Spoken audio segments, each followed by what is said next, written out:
युवा टाइम्स डिजिटलच्या माध्यमातून नेसरी जिल्हा परिषद पंचायत समितीच्या निवडणुका लागलेल्या आहेत.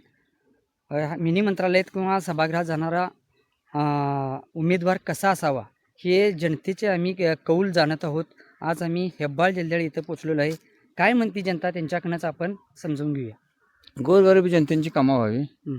इतर कुठल्या बी समस्या वाटा म्हणा काही असणार अडीअडचणी लोकांच्या सुटाव्यात.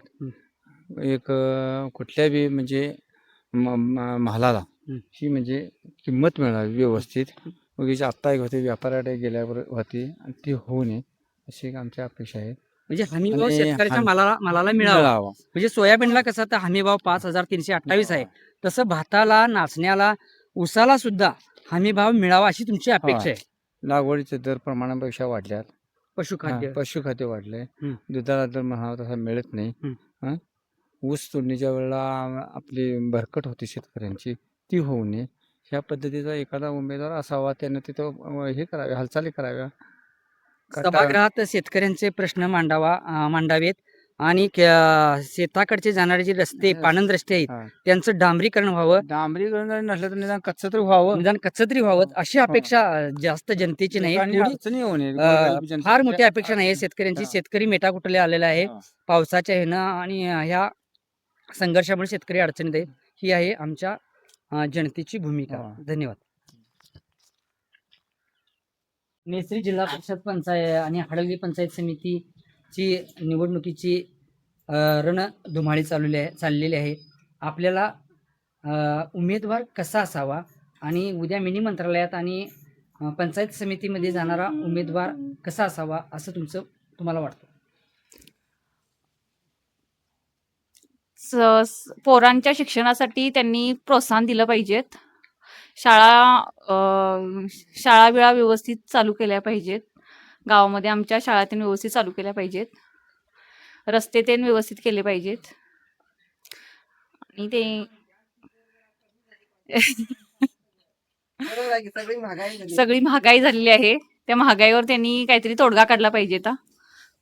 तर मतदारांच्या काय अपेक्षा आहेत? मग उज्ज्वला गॅस मागलेली आहे होय आणि त्याचबरोबर शेताकडचे जाणारे रस्ते चांगले पाहिजेत होय आणि मुलाबाळांच्यासाठी चांगली शिक्षणाची सुविधा पाहिजे. हो.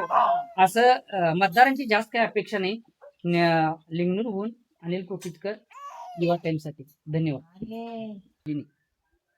हॅलो, माझं नाव माधवी गोविंद कोष्टी. मी दुगुणवाडीची रहिवासी आहे. हे इलेक्शन आता जे चालू आहे जिल्हा परिषद किंवा पंचायत समितीचं, त्यातील कोणीही निवडून येऊ देत, पण शेतकऱ्यांच्याकडे लक्ष देऊ देत. कारण शेतकऱ्याच्या मालाला कुठलाही भाव नाही आहे. खतं, परत काय बी बिवाळा सगळं महागलं आहे. पण शेतकऱ्याला का नाही दर ठरवायचा अधिकार नाही आहे दिला.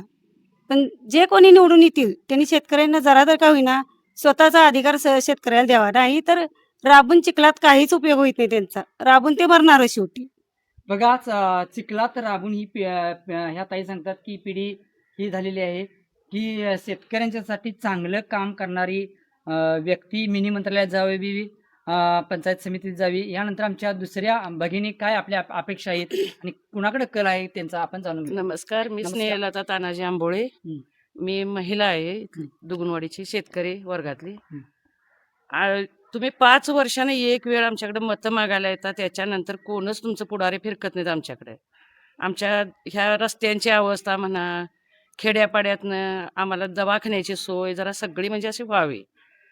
राबून फक्त म्हणजे कसं खतांचं दर वाढलं, तुमचं बियाण्यांचं वाढलं, सगळं दर वाढलं तरी बी आम्हाला सोयाबीनला 4,000च दर मिळतोय. ऊसाला सुद्धा ऊसाचं कसं आहे, गबाळ्यांना एवढं द्या तेवढं द्या, म्हणजे ऊसाला सुद्धा दर आमच्या चांगला नाही. म्हणजे ते सुद्धा तोडताना दमवतात. हां. हां, मग तेव्हा आम्हाला सहकार्य करणारा असा कार्यकर्ता पाहिजे. तर उद्या मिनी मंत्रालय जिल्हा परिषदेमध्ये जाणारा उमेदवार हा फक्त आमच्याकडे लक्ष देणारा असावा. रस्ते, गटर हां. आणि शेतीवाडीतले हा रस्ते हा व्हावे. व्हावे हं. आणि एवढीच तुमची माफक अपेक्षा आहे. काही जास्त अपेक्षा नाही. अपेक्षा आम्ही काही ठेवली नाही. हां, आणि शेतकऱ्याला तुम्ही वर्षाला 6,000 रुपये देता. बरोबर. एकेका कामगाराला तुमच्या 1-1 लाख रुपये पगार आहे. जी. शेतकऱ्याला कमीत कमी एक वर्षाला 25,000 रुपये तरी तुम्ही द्यावं. बघा ह्या भगिनीची अपेक्षा आहे की 25,000 तरी मिनिमम हा मिळावं शेतकऱ्याला कृषी मिळालं. सन्मान योजनेकडून. हा तर ह्या आम्ही अपेक्षा ह्या मतदार.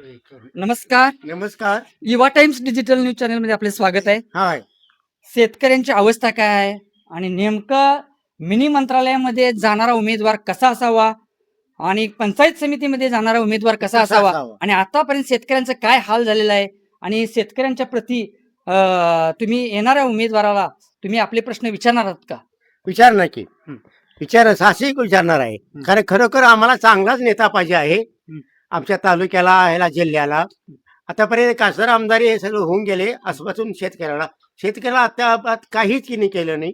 लाडक्या बहिणीला तर हे पैसे दिलेत आणि आताच्या शेतकऱ्यांची एवढी हालत झालेली आहे. शेतकऱ्यांचे नुकसान वगैरे द्यायला नाही अजिबात. देतो म्हणून आश्वासन केल्याने आणि मुख्यमंत्री निधी ह्याने भाजपवाल्याने हे देतो महिन्याला 1,500 रुपये, 1,000 रुपये देतो म्हणून ते बी नाही. 60 रुपये फुकट बी गेलं.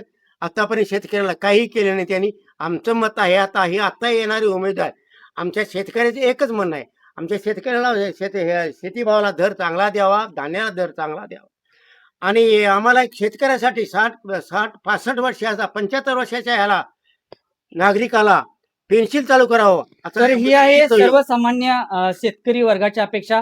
भारत हा कृषीप्रधान देश, शेती या देशाची संपत्ती आणि ज्या शेतात कष्ट करतो तो शेतकरी या देशाचा आधारस्तंभ. ह्या पिढीला जर एक वरती आणायचं असेल तर शेतकऱ्यांच्या प्रत्येक पिकाला दर चांगला मिळाला पाहिजेत. सोयाबीनला 6,000 रुपये मिळाला पाहिजेत, ऊसाला 5,000 मिळाला पाहिजेत, भाताला 5,000 मिळाला पाहिजेत आणि त्याचबरोबर दुधाला सुद्धा 100 रुपये लिटर दर मिळाला पाहिजेत. अशी भावना शेतकऱ्यांची आहे.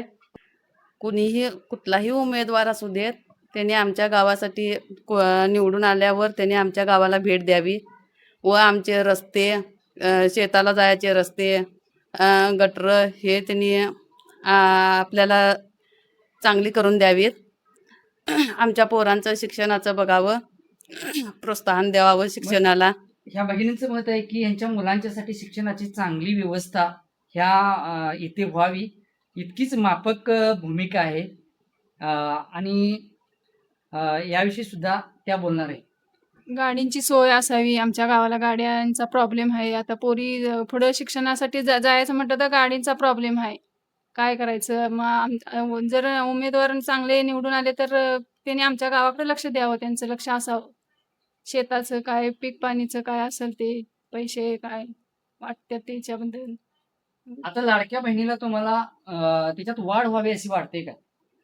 आता आम्हाला वाटते की वाढ व्हावी, पण सरकारला जमल तर त्यांनी देवावं, तर त्यांच्या इच्छेनं त्यांनी देवावं. परंतु आमच्या शेतकरी मालाला त्यांनी योग्य तो भाव द्यावा. आता ह्याबरोबरच शिक्षणाच्या माध्यमातून ह्या मुली सुद्धा आपल्या युवा टाइम्सला आपल्या 4 शब्द सांगणार आहेत. त्यांचं मत आपण जाणून घेणार. नमस्कार, मी अर्पिता ज्योतिबा देसाई. आमच्या शाळेंच्या सुविधा वाढवाव्यात. येण्या जाण्यासाठी सोय असावी चांगली आणि ज्या शाळेत जी कमतरता आहे ती जाणून घेऊन त्याविषयी नीट त्याचं निरसन करावं. आणि आमच्या गावासाठी चांगल्या सुविधा म्हणजे आता रस्ते आता मोठे नसल्यामुळं इकडं गाड्या कमी येतात, पॅसेंजर कमी असल्यामुळं गाड्या जास्त सोडत नाहीत. आधीपेक्षा आमच्या गावाकडे गाड्या कमी आहेत आणि नंतर आम्हाला कॉलेजसाठी त्या वाहतुकीसाठी सोय नाही होत आहे. रावसाहेब पटेल कडाल, शेतकरी उमेदवार आमच्या कामासाठी रस्ते करण्यासाठी राहावे. तर ह्यांचा एवढीच माफक अपेक्षा आहे. शेतकरी आहेत, शेतकऱ्यांचं जीवनमान खचलेलं आहे. शेतकऱ्यांच्या मालासाठी दर द्यावा एवढीच माफक अपेक्षा आहे. यानंतर त्यांच्या पत्नींचे काय हे आहे बघूया, कल आहे काय? आमची बी तीच की शेती, आम्ही शेतीत राबणार, एवढं हे करणार म्हटल्यावर आमच्या मालाला बी किंमत नाही, रस्ते चांगले नाहीत. देताव की 4-5 वर्षानंतर मत द्यायला लागला देताव, पण त्याचं आम्हाला करून दाखवायला पाहिजे. तर तुमची अपेक्षा की मत तुम्ही द्यायला तयार आहे, परंतु तुमच्या होय आणि ज्या माफक अशा अपेक्षा आहेत त्या उमेदवारांनी उद्याच्या मिनी मंत्रालयामध्ये कराव्या.